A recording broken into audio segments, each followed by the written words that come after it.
안녕하세요. 잡시광입니다. 오늘 영상은 사이버 외교사절단 반크의 요청에 의해 제작된 영상입니다. 반크의 의미 있는 활동을 응원하는 마음에서 이번에도 마찬가지로 대가 없이 무료로 영상을 제작했습니다. 따라서 유료 광고 포함 태그는 달지 않았습니다. 2015년 일본은 군함도를 세계 문화유산으로 등재할 때 강제노역의 실태를 알리겠다고 약속했습니다. 하지만 문화유산에 등재되자 태도가 돌변했고 군함도가 강제노역 현장이었다는 사실을 아직도 알리지 않고 있습니다. 그런데 일본이 또다시 조선인 강제노역 현장인 사도광산을 유네스코 세계문화유산으로 등재하려 하고 있습니다. 만일 사도광산이 등재된다면 일본은 또 한 번 군함도와 같은 역사 왜곡을 벌일 가능성이 높기 때문에 한국은 지금 일본의 태도를 예의주시하고 있습니다. 현재 일본의 문화심의회는 사도광산을 일본 단독 후보로 추천하거나 아예 후보를 내지 않는 둘 중 하나의 결론을 내릴 것으로 예상되고 있습니다. 만약 사도광산이 후보로 결정되면 일본은 2월 1일까지 정식으로 추천서를 낼 것입니다. 등재 여부는 유네스코 자문기관인 국제기념물유적협의회의 심사와 권고를 거쳐 2023년에 정식 결정됩니다. 따라서 시간이 얼마 없습니다.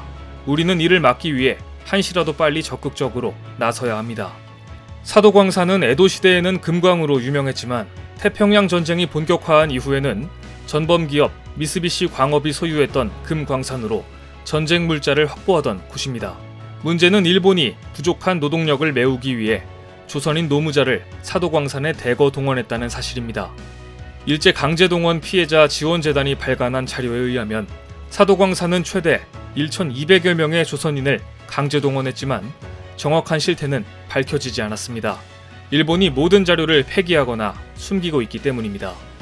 사도광산의 조선인 노동자에 관해 연구한 히로세 데이조 일본 후쿠오카대 명예교수는 적어도 2,000명 정도의 조선인이 동원된 것으로 추정했습니다. 심지어 일본은 사도광산에서 위험한 갱내 작업은 대부분 조선인에게 맡겼고 일본인이 갱내 작업에 종사한 비율은 낮았습니다. 하지만 일본이 이런 역사를 제대로 기재할지는 불투명합니다. 아니, 지금까지 일본이 걸어온 길을 볼 때 군함도처럼 역사를 미화시키고 진실을 은폐할 가능성이 높습니다. 이미 일본이 제출한 추천서 요약본을 보면 사도광산을 16세기 후반부터 19세기 중반까지 전통적인 수공업에 의한 금광산 유적군이라고만 소개하고 있습니다. 이곳에 강제동원돼 가혹한 광산 노동을 했던 조선인들이 많았다는 사실은 그 어디에도 없습니다. 일본의 의도는 분명합니다. 사도광산을 세계유산으로 등재해 침략전쟁의 역사, 강제노역의 역사를 세탁하고 일본 산업화의 유적으로 기억하고자 하는 것입니다. 군함도는 우리가 뒤늦게 대응해 유네스코 등재를 막는데 실패했습니다. 하지만 사도광산까지 유네스코 세계문화유산으로 등재되는 일만은 막아야만 합니다. 그래서 사이버 외교사절단 반크가 사도광산에 유네스코 등재를 반대하는 캠페인을 시작했습니다. 우선 일본이 세계유산제도를 이용하여 강제노역 과거를 세탁하는 것을 막아주세요 라는 주제로 한국어와 영어 포스터를 제작해 SNS에 배포하기 시작했습니다. 이 포스터에는 사도광산과 우길기 모양을 한 유네스코 로고를 보여줍니다. 세계 평화와 신선의 상징인 유네스코가 이 광산을 세계 문화유산에 올리면 일본 침략 전쟁을 옹호하는 메시지를 전 세계에 줄 수 있기에 이를 막아달라는 뜻입니다. 또한 반크는 사도광산 등재가 왜 잘못된 것인지를 알리는 일본의 사도광산 세계유산 등재에 반대합니다 라는 제목의 글로벌 청원도 시작했습니다. 그리고 반크가 아주 중요하게 추진하고 있는 또 하나의 캠페인이 있습니다. 어쩌면 일본의 사도광산 세계유산을 막을 수 있는 결정적인 키가 될 수 있는 활동인데요. 반크는 유네스코의 결정문을 세계에 알리는 캠페인을 전개하고 있습니다. 최근 유네스코 세계유산위원회는 다음과 같은 일본 근대산업시설 결정문을 홈페이지에 공개했습니다. 결정문은 먼저 군함도에서 한국인 등이 강제노역을 했다는 사실을 제대로 알리지 않았다고 분명히 지적하고 있습니다. 당시 일본 정부의 강제노역 정책을 알리는 조치, 희생자를 기리기 위한 적절한 조치를 취하지 않았고 제2차 세계대전 당시 독일 강제노역 후속 조치 등 모범 사례 참조, 관련 당사자와의 대화 등 5가지 후속 조치를 이행하라는 내용을 담고 있습니다. 세계유산위원회가 이 결정 문안을 통해 일본이 강제노역 희생자 추모 조치를 제대로 하지 않았으며 특히 일제 강제노역 역사를 세계에 알리도록 하겠다는 애초 약속을 지키지 않은 점에 대해 공개적으로 경고 메시지를 보낸 것입니다.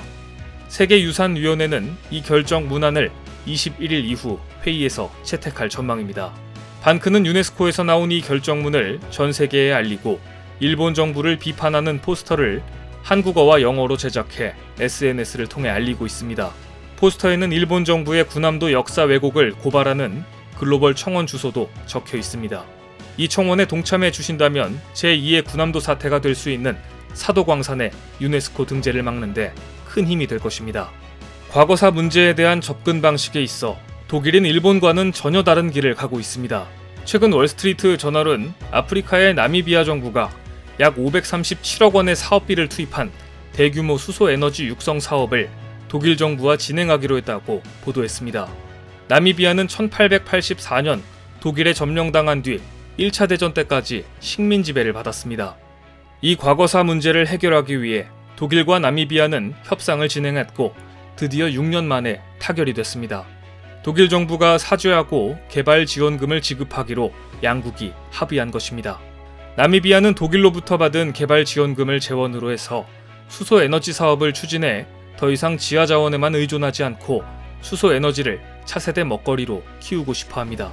이를 위해 독일을 파트너로 선택한 것입니다. 과거에 많은 잘못을 저질렀지만 독일은 이렇게 적극적으로 사과하고 보상하며 미래를 위해 손잡을 수 있는 파트너가 되어 있습니다. 독일과 비교할 때 일본의 행보는 너무나 비교되고 초라할 뿐입니다. 심지어 일본이 그렇게 유네스코에 등재하고 싶어하는 사도광산에 대한 치명적인 문서까지 최근 공개됐습니다. 그 많은 조선인들을 혹사시켜 놓고 급여조차 지급하지 않았다는 기록이 발견돼 일본의 추한 민낯이 또 한 번 드러난 것입니다. 일본 니가타 노동기준국이 작성한 공문서인 귀국 조선인에 대한 미불 임금 채무 등에 관한 조사를 보면 1949년 2월 25일 조선인 1140명에 대한 미지급 임금이 23만 1,059엔 59전 공탁된 것으로 수록되어 있습니다. 채무자는 다이헤이 광업 주식회사 사도광업소 측이고 공탁기관은 니가타 사법사무국 아이카와 출장소입니다. 이 문서는 1950년 10월 31일 당시 노동성 노동기준국장에게 보고하기 위해 작성한 것이며 일본 국립공문서관이 보관하고 있었습니다. 조선인 1,140명이 가장 위험한 곳에서 일을 하고도 월급조차 못 받고 희생된 것입니다. 다른 것도 아니고 일본 국립공문서관이 보관 중인 자료이기 때문에 일본은 자신들의 과오를 숨길 수도 없게 됐습니다. 이런 침략의 역사, 가혹한 강제동원의 역사를 가진 장소를 전통적인 수공업에 의한 금광산 유적군이라고 포장해서 유네스코에 등재하려고 그렇게 애를 쓰고 있다니 이렇게 부끄러움을 모르는 일본의 행보는 우리가 반드시 제동을 걸어야 합니다. 반크의 박기태 단장님은 저희에게 이런 이야기를 자주 하셨습니다. 사도광산 등재에 반대하는 청원에 동참해 주신다면 우리 모두는 이미 21세기 독립군이 될 수 있을 것입니다. 영상 본문과 고정 댓글에 일본의 사도광산 세계유산 등재에 반대하는 글로벌 청원 사이트에 다운로드 링크를 걸어두겠습니다. 반크 그리고 저희 잡시관과 함께 일본의 역사 왜곡을 막고 21세기 독립군에 동참하실 많은 분들의 참여 부탁드리겠습니다. 오늘 준비한 소식은 여기까지입니다. 댓글을 통한 여러분들의 많은 의견 기다리겠습니다. 많은 분들의 생각이 모였을 때 진정 가치 있는 지식이 완성될 것입니다. 시청해주셔서 감사합니다.